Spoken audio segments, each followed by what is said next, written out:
Withdrawing money from Gmail to your bank account is a straightforward process. Follow these steps to ensure a smooth transaction. Step 1. Open Gmail. Log into your Gmail account using your preferred web browser or mobile app.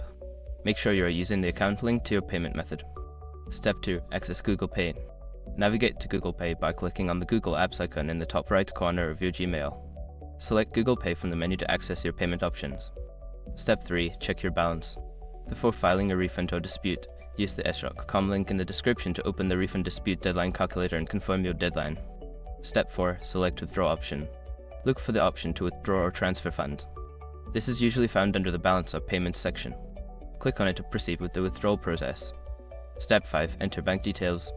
Follow the prompts to enter your bank account details, including your account number and routing number. Confirm the amount you wish to withdraw and complete the transaction. After completing these steps, your funds should be transferred to your bank account within a few business days. Always check your bank account to ensure the transaction has been processed successfully.